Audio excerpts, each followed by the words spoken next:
Jangan duduk di atas bantal, nanti bisa bisulan. Apalagi bantalan rel kereta, nanti bisa ketabrak. Mitos legend duduk di atas bantal ini sudah turun-temurun kita dengar dari generasi ke generasi. Sejarah awalnya mitos ini terbentuk tidak jauh dari adab sopan santun masyarakat Jawa. Mengapa tidak boleh duduk di atas bantal? Karena bantal itu diperuntukkan untuk sandaran kepala ketika tidur. Sangat tidak sopan bila benda yang diperuntukkan untuk kepala digunakan pada bagian tubuh yang buat duduk ini. Dalam jurnal penelitian Dr. Arthur Tucker, seorang ahli kesehatan dari universitas ternama di London, mengatakan bantal di rumah adalah tempat yang paling ideal bagi berkembangnya kuman, bakteri, kutu, dan debu lainnya. Maka dari itu kebersihannya harus terjaga. Walau bagaimanapun juga pada kepala kita terdapat hidung dan mulut yang bisa jadi pintu masuk segala macam penyakit. Jadi kalau bantalnya kotor akan memperbesar peluang terkena kuman penyakit. Oleh karena itu ada baiknya Anda rajin membersihkan dan menjemur bantal Anda ya fams. Kalau soal dudukin bantal bisa bikin bisulan, ya percaya nggak percaya sih.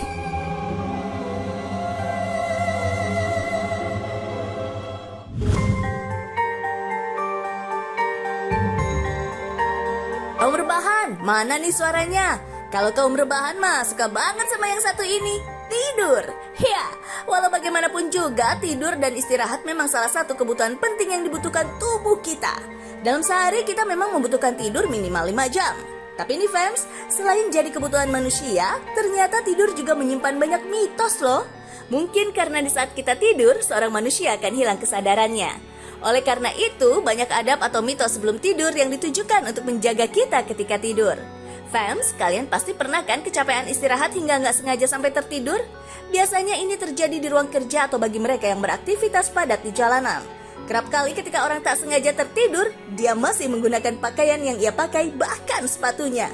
Ternyata ada loh fams, larangan untuk tidur menggunakan sepatu atau alas kaki. Konon, bila kalian tidur masih menggunakan sepatu, bisa menyebabkan mimpi buruk dan tidak tenang. Percaya nggak percaya ya fams? Tapi nih, usut punya usut fams. Ternyata bila kita menggunakan sepatu terlalu lama, tidak baik untuk kesehatan. Apalagi ukuran sepatu yang kita gunakan ukurannya kurang pas. Efek menggunakan sepatu terlalu lama dapat mengakibatkan kuku yang numbuh ke dalam hingga buat cantengan. Kemudian lagi jari kaki jadi bersilang, atau bisa juga terjadi pengerasan kulit atau yang kita kenal kapalan. Pakai sepatu terlalu lama juga bisa pembesaran tulang serta jaringan sekitar sendi pangkal jempol. Dari efek-efek tersebut, pasti membuat mimpi istirahat tidur kalian jadi kurang nyaman, fams. Ya, percaya nggak percaya ya, fams?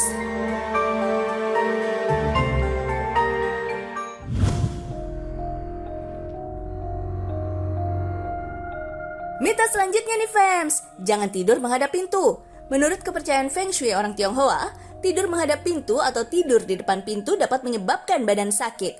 Pintu adalah jalan keluar masuk dari satu ruang ke ruang lainnya. Konon, energi orang yang tidur di depan atau menghadap pintu akan terserap keluar. Namun ada yang bilang, bila tidur di depan pintu bisa berakibat tertimpa musibah kematian. Tapi emang sih logikanya nih fams, berdiri di depan pintu bakal menghalangi orang lalu lalang. Mengganggu banget, ya kan? Jadi di luar mitos atau pamali larangan itu, tidur di depan pintu emang gak sebaiknya dilakukan. Kalau sampai ketabrak daun pintu pas orang buka kan gawat, bisa benjol.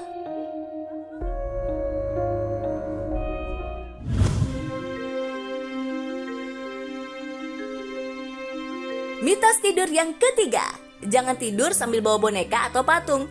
Berdasarkan Primbon Jawa Fams, bahkan di Tanah Priangan, mitos ini pun juga ada. Anjuran ini ditujukan kepada mereka yang suka akan barang favorit atau mainannya hingga dibawa tidur. Katanya nih, bisa mengundang makhluk halus untuk merasuki boneka atau patung itu. Tapi bila kita lihat lebih jauh, boneka memang sering dijadikan wadah oleh para pelaku sihir untuk melakukan kegiatan sihir mereka. Oleh karena itu, orang tua dulu suka bilang, simpan mainan anakmu khususnya boneka di tempat yang tertutup. Ya, percaya nggak percaya sih?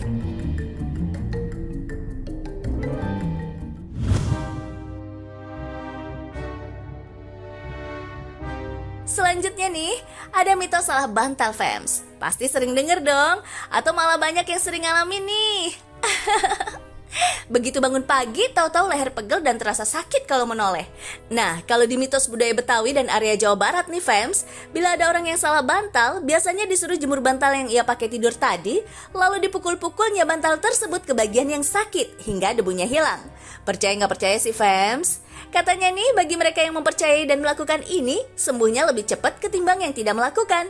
Namun bagi mereka yang kurang yakin dan sakit leher sudah terlanjur terjadi, maka bisa diatasi dengan mandi air hangat, mengompres leher dengan air dingin, dan melakukan latihan peregangan leher dengan gerakan memutar.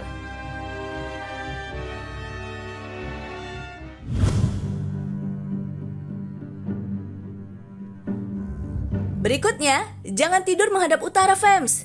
Mitos yang berasal dari daratan Tiongkok ini sudah lama mengakar juga di Indonesia. Menurut Feng Shui, bila tidur menghadap utara sangat buruk bagi kesehatan.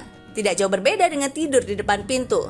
Bila tidur menghadap utara bisa mengakibatkan badan kurang segar di pagi harinya. Semangat kerja bisa menurun dan penghasilan pun jadi seret. Para pakar Feng Shui mengatakan tidur menghadap ke utara bisa membuat rezeki Anda tak lancar. Percaya nggak percaya, fams? Haduh. Lalu mitos lainnya, jangan tidur dengan kondisi rambut yang masih basah, karena katanya bisa menyebabkan pusing dan penyakit pilek atau selesma.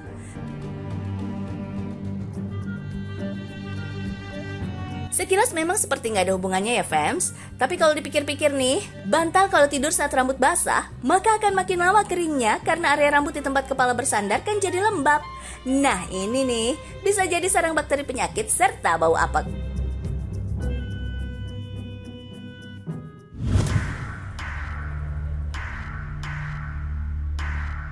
Berbicara mitos, tidak jauh-jauh dengan Pak Mali, di budaya kita ada mitos tentang tidur yang menjadi larangan dasar karena menyangkut adab. Ya, mitos dilarang melangkahi orang tidur.